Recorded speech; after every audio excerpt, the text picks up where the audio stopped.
Então, pessoal, nós tivemos aqui uma palestra incrível com a Fabiana, ela mostrou vários conceitos interessantes e que vão servir agora para o nosso bate-papo com a Daniele, que vai mostrar também para a gente coisas sobre a NBR 15575, mais especificamente práticas de projeto que podem nos ajudar na hora de solucionar esses problemas de acústica e também de evitar que esses problemas de acústica aconteçam. Então, vou fazer uma breve apresentação aqui da Daniele, assim como eu fiz para a Fabiana. A Daniele, para quem não conhece, ela é arquiteta e urbanista, formada pela UFMG. Ela também é mestre em acústica de edificações e estruturas metálicas pela Escola de Engenharia. Ela tem um doutorado em estruturas metálicas e avaliação do ciclo de vida pela Escola de Engenharia da UFMG também. Ela foi professora e coordenadora do curso de Arquitetura e Urbanismo do Centro Universitário do Leste de Minas Gerais e é diretora técnica da Ciência Acústica, Térmica e Iluminação. Ela atua principalmente com consultorias e projetos de acústica desde 2006. Também é conselheira fiscal da Sociedade Brasileira de Acústica. Então, assim como a Fabiana tem um currículo aí que faz jus à sua capacidade e que vai trazer muito do seu conhecimento, da sua bagagem de experiência aqui para a gente nessa discussão que está muito boa sobre a NBR 15575. Então, Daniele, por favor, faça as honras. Obrigada, Paulo, pela apresentação. Fico lisonjeada, né, pelos elogios aí. E primeiro queria parabenizar a Fabiana, a apresentação dela foi incrível, né, para a gente que trabalha com isso, dá vontade de parar de não apresentar nada e começar a perguntar coisas para ela, assim, de tanta informação valiosa que ela trouxe aqui. Eu vou compartilhar aqui de uma vez.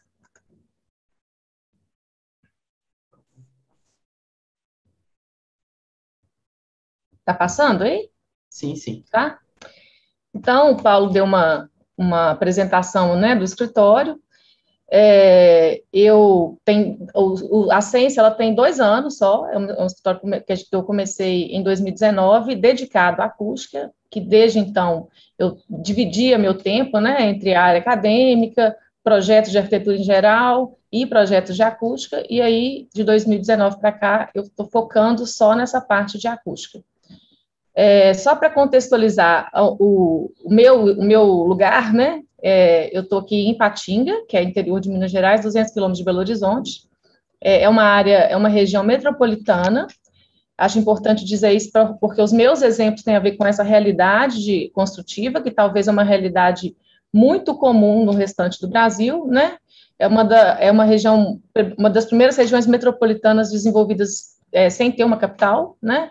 A principal atividade aqui é a siderurgia, é a sede da Uzi Minas, que é o maior complexo siderúrgico de aços planos da América Latina, e é uma cidade planejada, né? Ela foi concebida em 1958, e a construção civil está em plena expansão. Assim, essa imagem da direita aqui é o bairro que mais tem se verticalizado aqui na região, uma região de 500 mil habitantes, e pelo verde em volta a gente vê que é uma cidade onde essa questão da verticalização e do ambiente natural diverge muito, né? Então, dentro dessa questão da norma de desempenho, eu gosto de mostrar isso para a gente entender aonde que essa questão da acústica está, né? Não é, a norma de desempenho não fala só de acústica, a norma de desempenho fala de segurança, habitabilidade, sustentabilidade. Lá dentro da habitabilidade, a gente tem o conforto acústico junto com o térmico e o lumínico, né?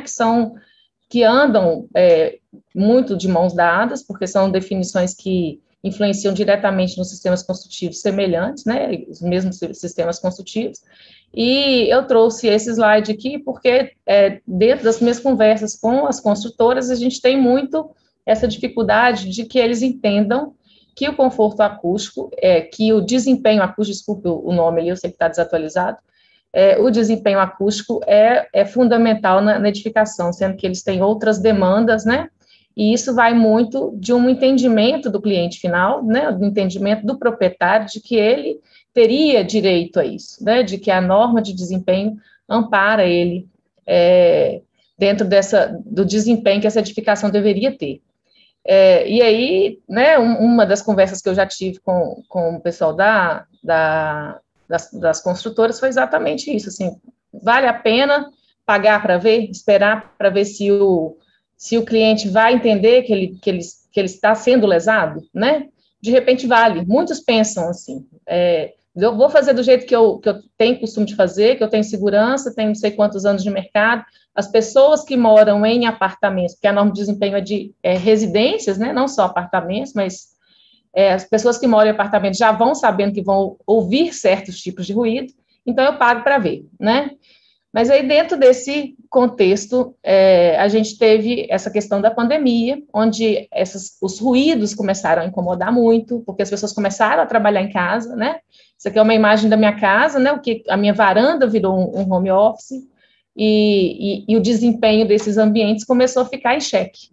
Então, muito mais do que pensar que há 20 anos eles constroem da mesma maneira, nunca deu problema, a gente tem um contexto totalmente diferente dentro disso, né? E muito se confunde quando se fala de desempenho acústico, né? A gente tem edificações localizadas em centros urbanos, com ruídos principalmente provenientes do tráfego, e muitas vezes o entendimento de que o ruído gerado internamente tem a ver com esse isolamento, não tem, né? E aí, substituindo até a palavra isolamento por atenuação, porque o entendimento de isolamento acústico não é que nós vamos eliminar todo tipo de ruído, né? A Fabiana falou muito bem isso, né? E comparou muito essa questão da percepção das pessoas, né?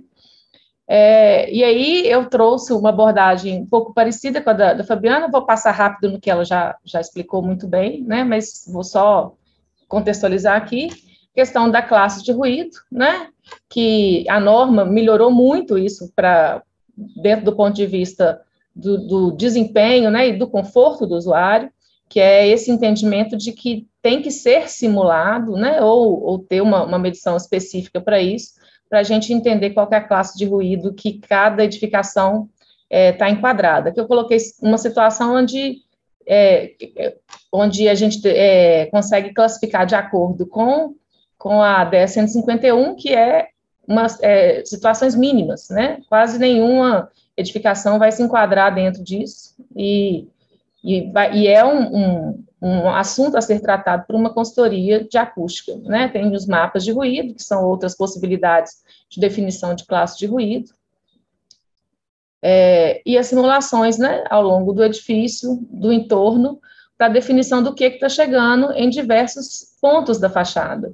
E aí, puxando para o que a Fabiana falou ali, que é uma coisa muito interessante a gente pensar que o que a classe de ruído define, né? Qual que deve ser o desempenho acústico do sistema de vedação externa, né? Ela parte disso aí. E aí a gente pode trabalhar fachadas que têm classes de ruído diferentes com desempenhos adequados para aquele tipo de incidências de ruído, né? E ao longo da edificação, não só do ponto de vista da fachada, mas ao longo da altura dessa edificação, para fazer com que ele atenda exatamente o que ele precisa para aquela situação de entorno, né, daquele contexto de ruído. E eu trouxe um pouco para esse lado da arquitetura, que meus 13 anos de professora de conforto acústico era muito isso que eu batia na tecla, até coloquei uma imagenzinha, um íconezinho assim para vocês acompanharem o que é da norma, o que não é da norma, mas que influencia nessa questão do desempenho acústico. Então, a questão da implantação dos edifícios, né, que podem ajudar ou não nessa propagação do ruído para dentro do próprio edifício. Então, aqui a gente tem mesma área, né, só uma disposição diferente, com uma fachada muito mais exposta do que essa. E aí, quando você leva isso para essa simulação de fachada, a gente vai ter uma classe de ruído maior para esse ambiente aqui, que vai onerar muito mais para o empreendedor. Então, isso aqui é uma questão de pensar junto com o projeto, né, uma análise junto com o projeto. Aqui é a mesma história, né, a gente tem edifícios paralelos aqui, eu mudo essa posição, eu tenho uma incidência sonora aqui nessas fachadas maior do que nessa aqui. Então, a gente pega muito essa análise para ser feita lá na frente, com um projeto legal já pronto, aprovado na prefeitura, e assim, a primeira coisa que a gente faz aqui no escritório é fazer essa análise do projeto arquitetônico. Olha, se você tivesse pensado em outra implantação, você teria um custo muito menor, né? Os parâmetros urbanísticos também definem situações críticas com relação ao ruído. Os parâmetros urbanísticos aqui de Ipatinga, antigamente, que permitia, né, que os edifícios colassem na divisa, desde que não tivessem aberturas, né, e 1,5 metro das aberturas aqui, criava essa situação que a gente, nem sei se existe esse termo, mas eu gosto muito de dizer ele, que é um fosso de reverberação, né, são cozinhas voltadas para cozinhas, e a pessoa quase conversando entre apartamentos, de tão visível que isso fica.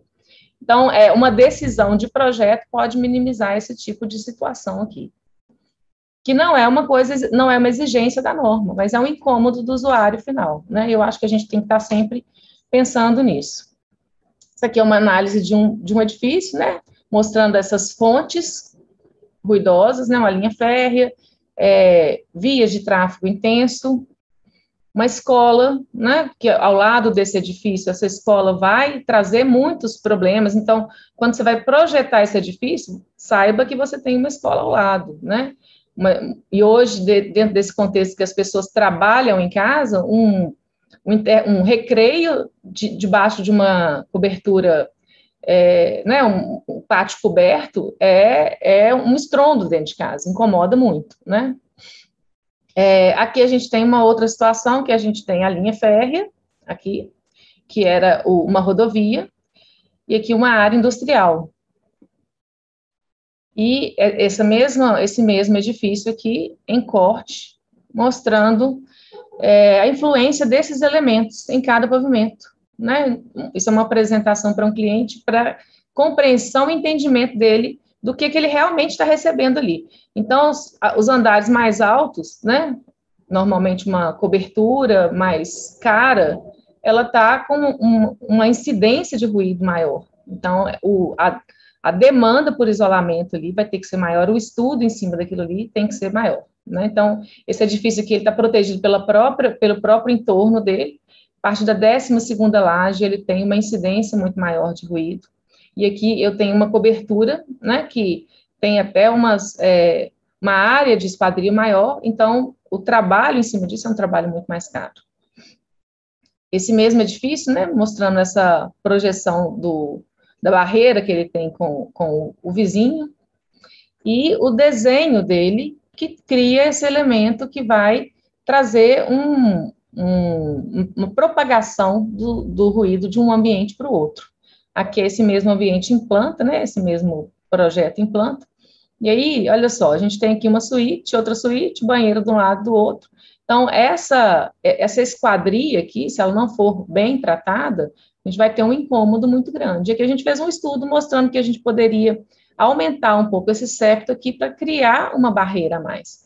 E que foi interessante porque foi uma intervenção que a construtora conseguiu executar, né? Porque não aumentou a área construída. Quando a gente chega com o projeto já aprovado, a gente não consegue intervir nessas coisas, né? A gente trabalha também com a parte térmica e muitas vezes fala assim, vamos ter que inserir um brise aí. Não tem jeito, o brise é um elemento de projeção que conta como área construída, né? Então, essa vontade de entrar dentro da concepção do projeto é muito grande para que a gente tenha realmente um desempenho não só de soluções pós, né, ou soluções de materiais, mas soluções de projeto.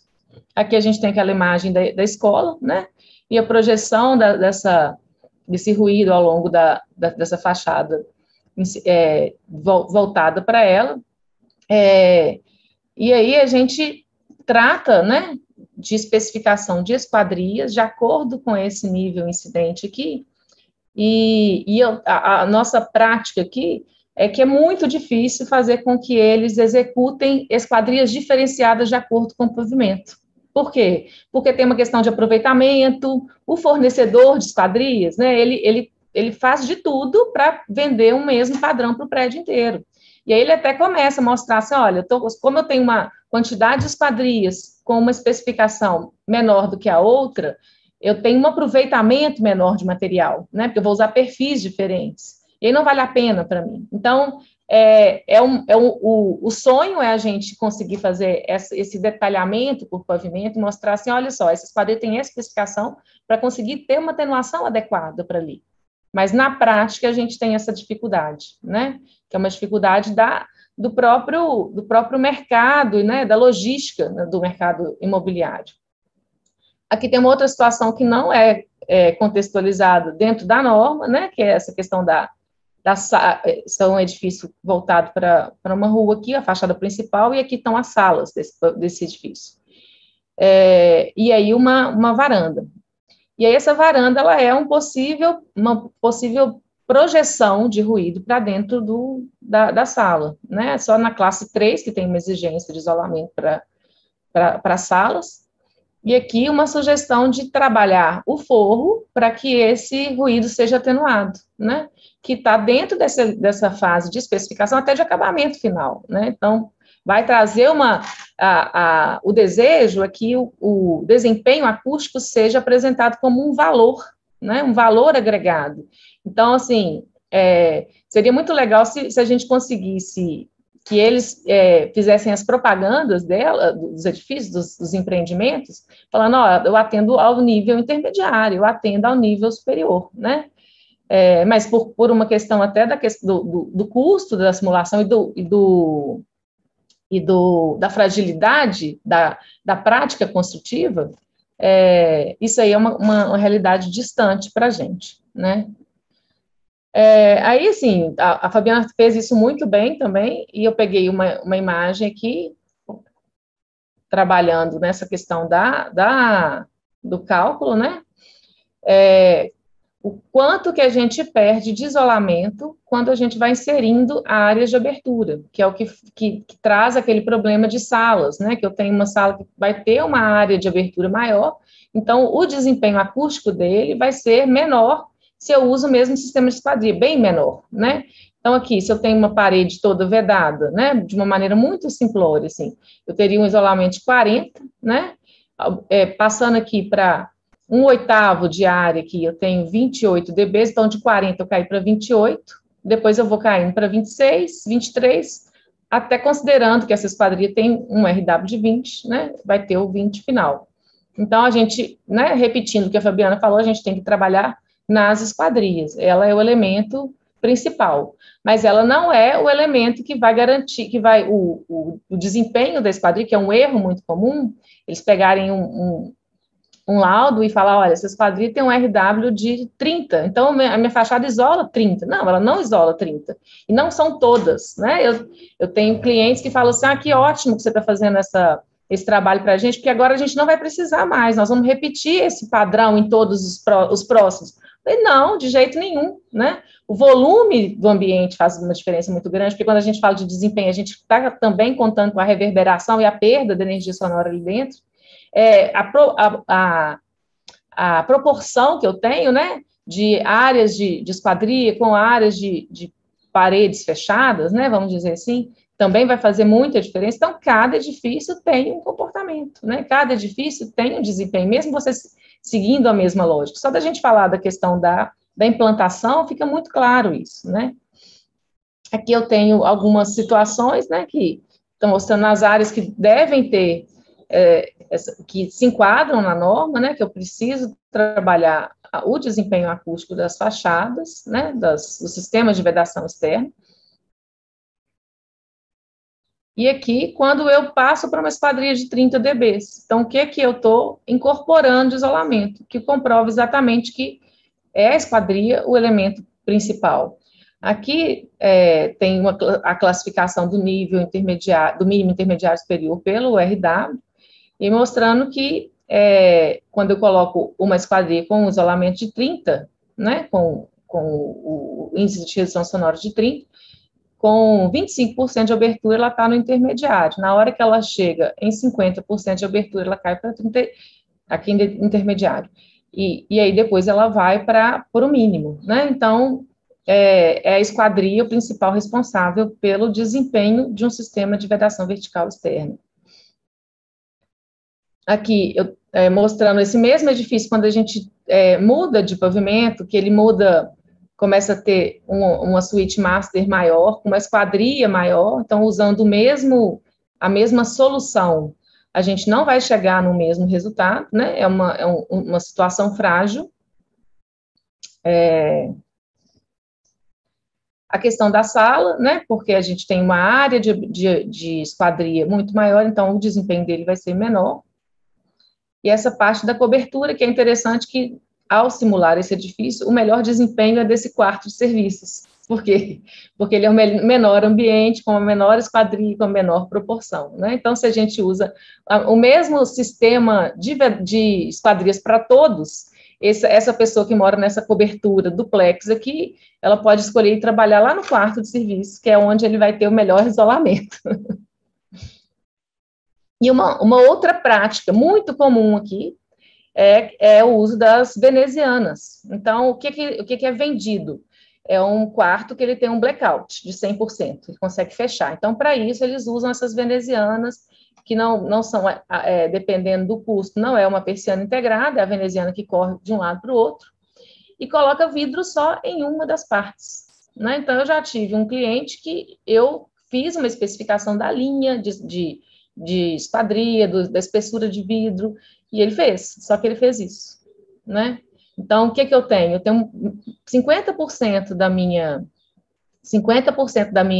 esquadria é um elemento metálico, né? Uma chapa metálica finíssima, que não tem isolamento quase nenhum, né? Então, esse isolamento desse sistema era de 26, ele passa a ser 14 por conta de uma solução de redução de custo de obra, né?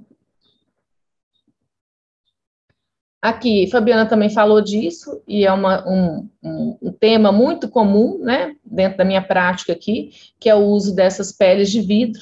Então, parte do edifício tem a pele de vidro, e além dessa conexão lateral, isso aqui é só cada abertura é um dormitório, né? Então, a gente tem essa passagem de ruído, né, esse flanco entre um pavimento e o outro, por trás da estrutura da pele de vidro, né? Que é uma situação que eu vou diminuir o isolamento de pisos, né? O isolamento de ruído aéreo de pisos. Uma outra situação fora de norma, né? Os apartamentos com área privativa, né? Que tem uma influência muito grande na perturbação do sossego dos outros pavimentos, né? E soluções de salões de festa. Esse caso aqui é um caso ótimo, porque ele fez um andar de garagem e depois ele fez essa área coletiva embaixo.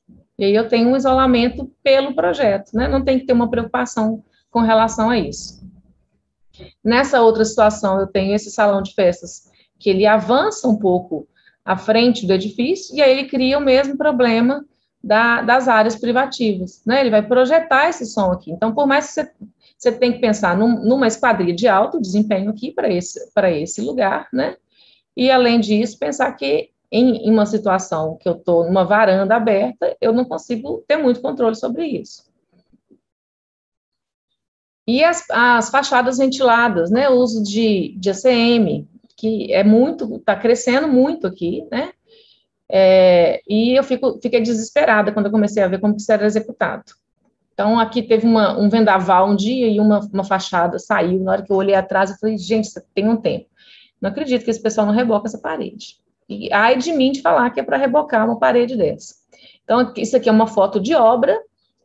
Uma prática muito comum é não colocar a argamassa de assentamento na vertical, que é uma loucura isso, porque são várias situações de fragilidade do isolamento, né? Essa fachada aqui vai ter um fechamento com ACM, e aqui eu tenho esses espaços, ou seja, o que está fazendo o isolamento? Uma chapinha de ACM muito fina, mais o revestimento interno.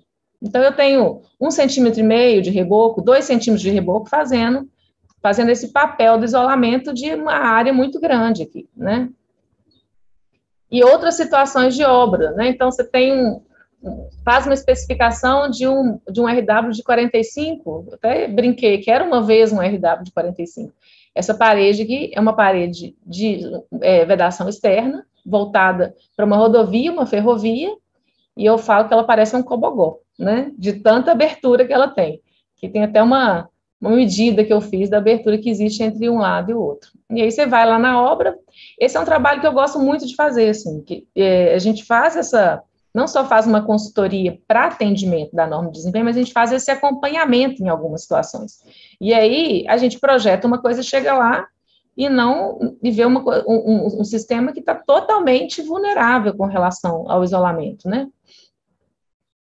E aqui um gráfico simples mostrando que se eu tenho 0,1% de abertura, esse meu isolamento de 50 passa a ser 30, né? Então, não é uma bobagem isso, não é, pode deixar que eu vou preencher isso com argamassa, não sei nem se ele consegue fazer esse preenchimento mais, né?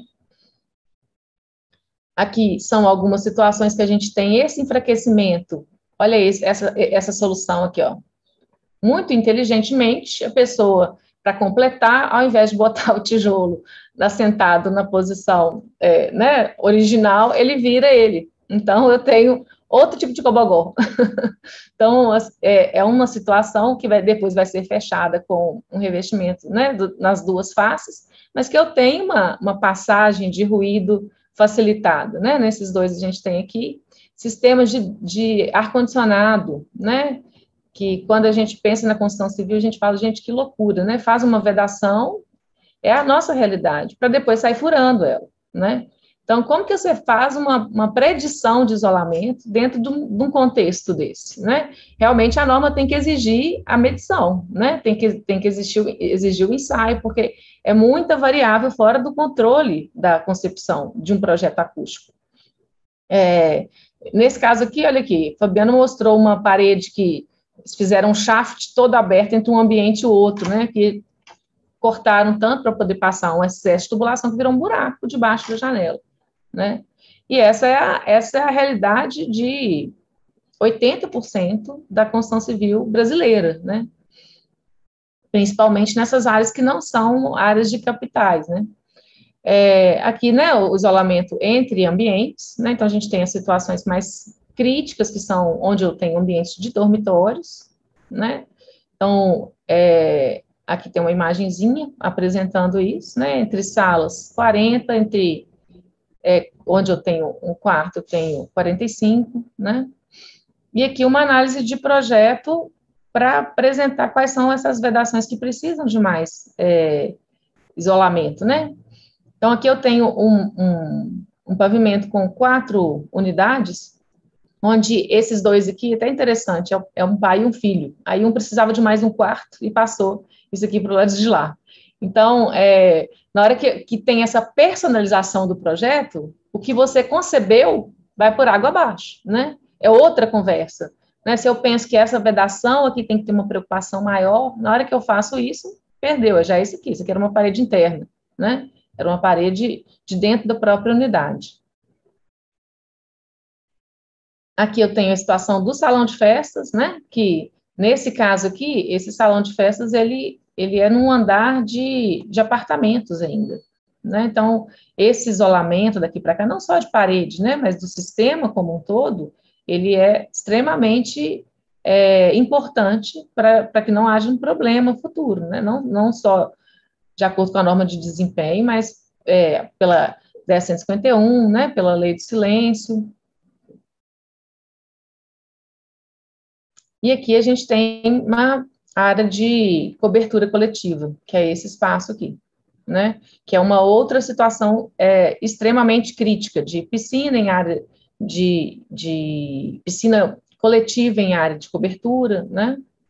Eu vou apresentar um pouco mais daqui a pouco. Então, isso aqui foi uma análise de um empreendimento, e aí a gente ficou lá olhando, né? O dreno do ar-condicionado de um lado e do outro, né? O que a Fabiana apresentou um ensaio super bacana disso aí, porque se eu tenho um dreno de um lado, um dreno do outro, eu tenho nada sobrando aqui, né? Muitas vezes ele está até no encontro do buraco do tijolo, então é uma passagem de ruído facilitada aqui.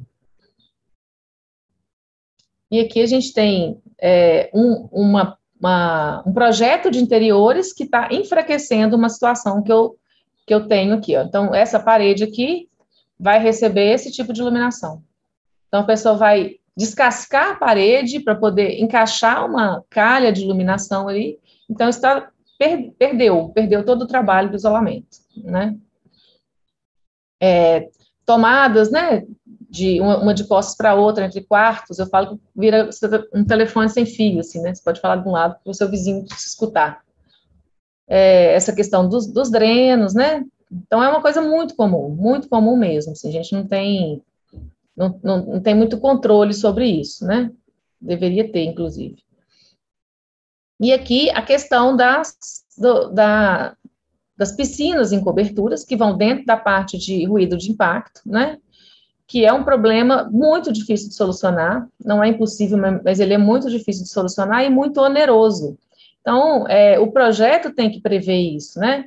Essa situação aqui, por exemplo, eu peguei essa obra com essa piscina concretada, a profundidade dela já estava travada, né? 1,40 m, que é um padrão, e a solução que a gente conhece para isso é criar uma segunda laje, né? Um segundo sistema aqui, né? Que faz com que essa piscina flutue em cima da estrutura convencional, e aí as pessoas não têm essa disponibilidade mais, porque fez uma piscina pequena, né? E ela está estreita aqui, se eu diminuir uma laje de um lado, uma laje do outro, vai inviabilizar. Em algumas situações, essa sobrecarga não foi prevista em projeto, então é um outro problema que a gente tem, e que muitas vezes a solução vai atenuar, mas o incômodo vai continuar existindo, né? Aqui a gente tem uma outra situação, tá vendo? Essa piscina já está encostada aqui na laje de baixo. Essa aqui tem até duas, mas a maioria delas, ela é a parede da piscina, o fundo da piscina é a própria laje. Então, essa é uma situação extremamente crítica. E quando ela também é elevada do piso, né? Essa piscina tem os decks. E o deck é uma outra situação de ruído de impacto, né? A pessoa está caminhando aqui em cima, quando isso é executado sobre pilaretes, esse ruído está sendo propagado aqui para baixo. Então, muitas vezes a solução de manta sobre contrapiso não é suficiente para resolver esse problema desse deck aqui, né? Da piscina nem se fala, mas do deck, principalmente. Além dessa questão da própria piscina, a gente tem os equipamentos que acompanham a piscina, né? As casas de máquinas, olha aqui essa foto dessa situação, apoia a coisa em cima de um tijolo solto, então a vibração, se apoiasse em cima da laje também era um problema sério, né? A vibração disso vai ser totalmente sentida e ouvida ali embaixo, né? Então, a localização dessa casa de máquinas, ela tem que passar por uma definição criteriosa, né? E também uma solução para essa atenuação aqui.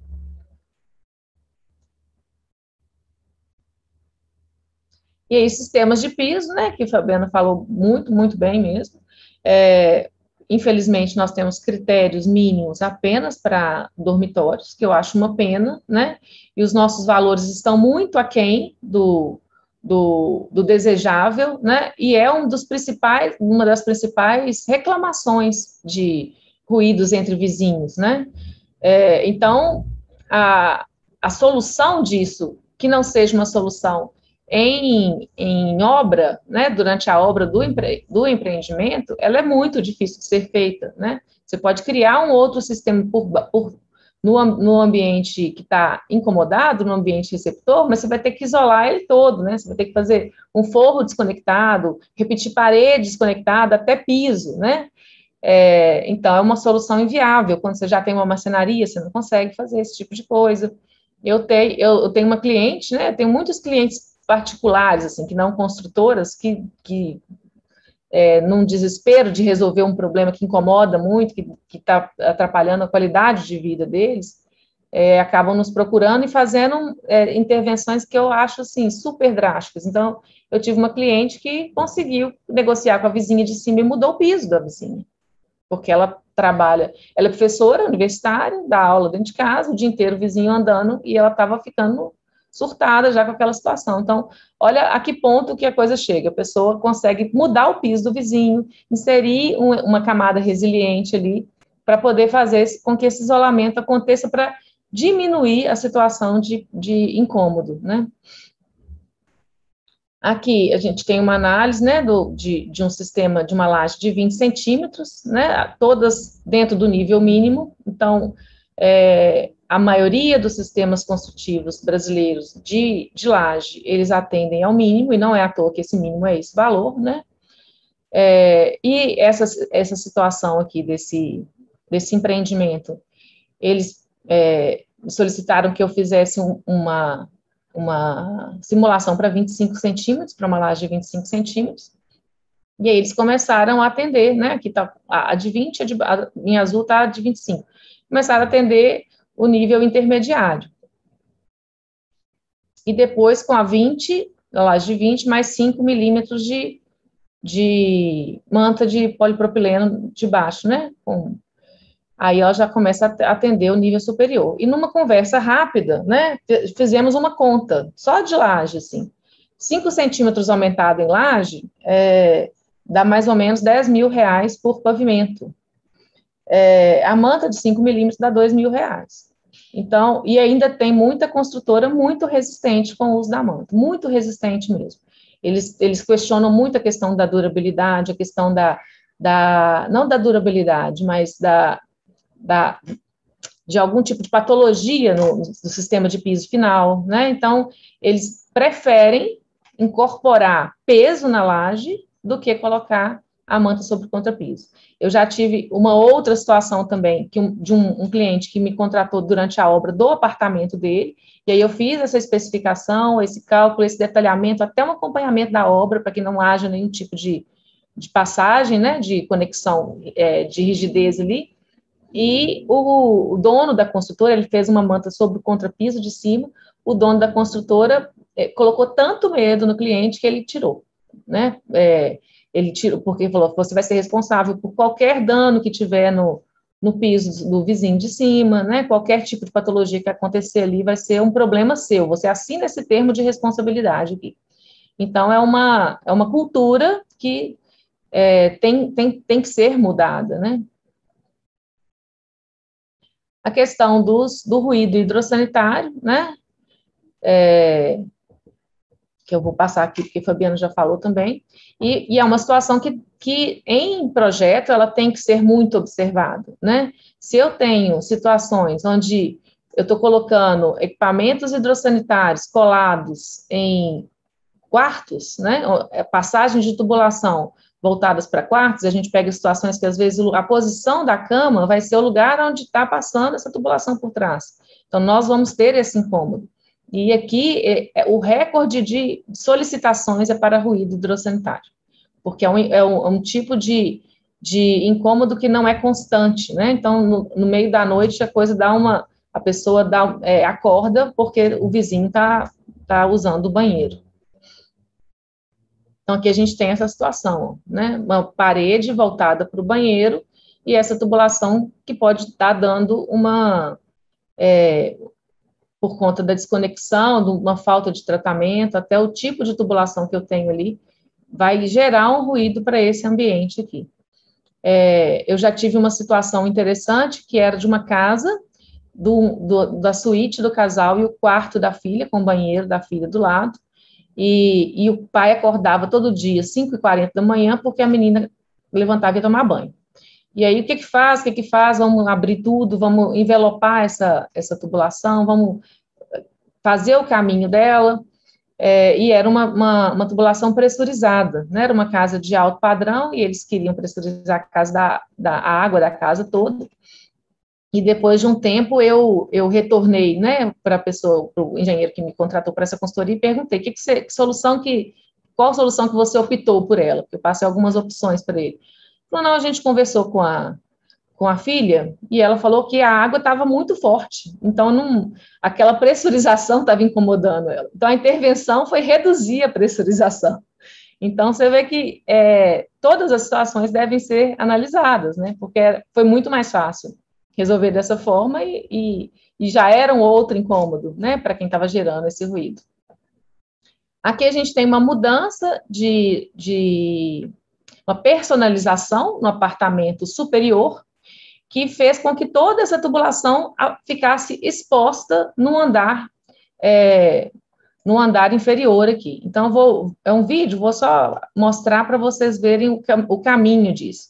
Então, muitas conexões, né, que vai gerar uma turbulência, que vai aumentar esse ruído, sifão, tudo passando em cima de um quarto embaixo. Então, é um problema muito sério. De quem que é a responsabilidade disso, né? A construtora fez o projeto, entregou o projeto, E aí, depois disso, o proprietário contrata um arquiteto e a consultora dá algumas liberdades para alteração, e a pessoa vai lá e coloca esse caso é uma situação de banheiro, né, mas coloca uma hidromassagem em cima. Então, ele vai deixar de atender o que foi previsto dentro de um projeto acústico para esse edifício, né?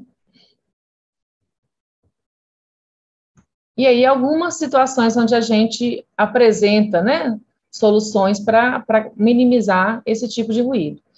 E é muito interessante porque isso gerou uma discussão, né, do que é que a construtora tem que garantir e aonde ela coloca a responsabilidade dela e aonde ela passa a responsabilidade dela adiante para o proprietário ou para o próprio próximo profissional que vai chegar.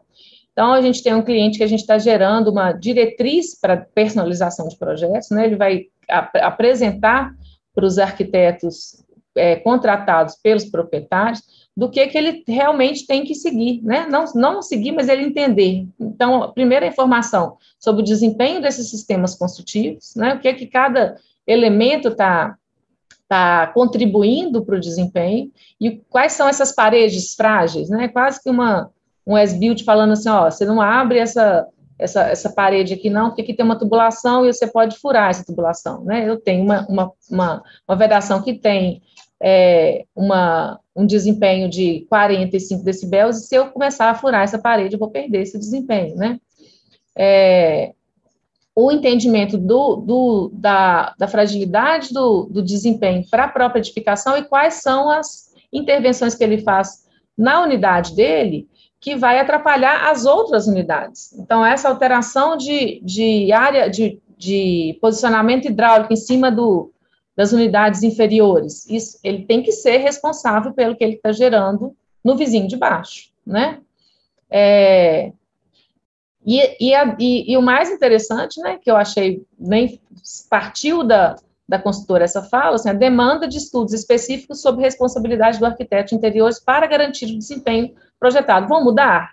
Vou mudar. Então, você agora vai me apresentar qual que é o desempenho que você está chegando. Se ele, enquanto arquiteto, ele não vai, né, resolver, não vai ser responsável por isso, que ele contrate um profissional de acústica para poder fazer um detalhamento daquilo, para garantir, pelo menos, o desempenho que ele tinha antes, né? E para o proprietário final, essa informação, né, do desempenho dos sistemas construtivos e como que uma manutenção da unidade, né, como que qualquer intervenção pode reduzir esse desempenho, né? Então, a gente tem uma tarefa enorme que não só garantir essa coisa garantir a questão do desempenho durante projeto e obra, mas fazer com que as pessoas realmente entendam isso e que sejam corresponsáveis por isso, né? Não sei se eu fui rápida demais ou demorei demais, mas é o que eu gostaria de apresentar aqui hoje para vocês. Muito dessa prática, desse entendimento de como que a arquitetura pode influenciar na questão da acústica e como que os arquitetos devem trabalhar junto conosco, né? Só um parênteses aqui, quando eu parei de trabalhar com projetos de arquitetura para me dedicar à acústica, eu tive muito esse desafio, porque os arquitetos me viam como uma concorrente, ou achavam que eu ia chegar no projeto deles para poder falar mal do projeto, né? E aí eu tenho um trabalho de dizer, olha, o meu projeto é um projeto complementar ao seu, né? Nós estamos agregando valor ao seu projeto.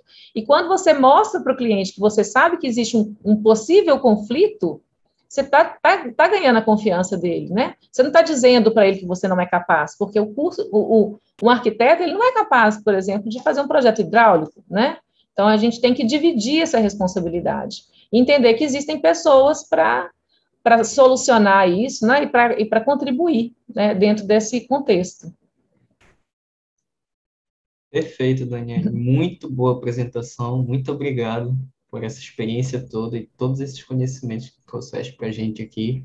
E, de fato, essa tua última fala ela é muito importante, principalmente nesse contexto nosso aqui do evento, de entender que os especialistas eles não estão aqui em uma situação de competição. Ninguém aqui está para roubar projeto de ninguém. A gente realmente quer criar um cenário de colaboração, um cenário em que todos nós possamos trabalhar juntos em harmonia e entregar, no final das contas, aquilo que, de fato, é a proposta do projeto, né? Conforto, qualidade e, afinal de contas, qualidade de vida. Então, fantásticos os teus exemplos, a tua experiência, e ressaltando aquilo que a Fabiana veio construindo desde a primeira apresentação, de que as soluções elas precedem, né, essa especificação de um material propriamente dito. O que a gente viu na tua apresentação, soluções de projeto, de layout, de implantação do terreno, e isso se estende até o pós-ocupação, com elementos que não necessariamente são sistemas construtivos ou materiais, como o manual da edificação, que educa o proprietário e sensibiliza também para a questão acústica. Então, mais uma vez, muito obrigado a vocês duas. Acredito que não tivemos perguntas no chat, mas as perguntas que eu e a organização havíamos separado foram completamente respondidas por vocês. Muitas delas, uma delas, inclusive, sobre a questão de custo, a diferença de você ter uma implementação da acústica num projeto e pós entrega de uma obra, e tu trouxeste um exemplo muito bacana da questão da laje, a diferença que faz você incorporar o elemento resiliente sobre a camada de contrapiso e você simplesmente fazer uma laje mais grossa, né? Então, há uma diferença substancial no orçamento de uma obra e, consequentemente, uma diferença grande no desempenho da edificação. E a gente luta para que se extingua essa concepção errada que se tem sobre as intervenções acústicas, de que são caras, de que são com pouca conexão com os demais elementos da construção e que, de fato, é só um projeto complementar que atende ao todo propósito do projeto. Então, maravilhoso. Muito obrigado por tudo que vocês trouxeram aqui para a gente.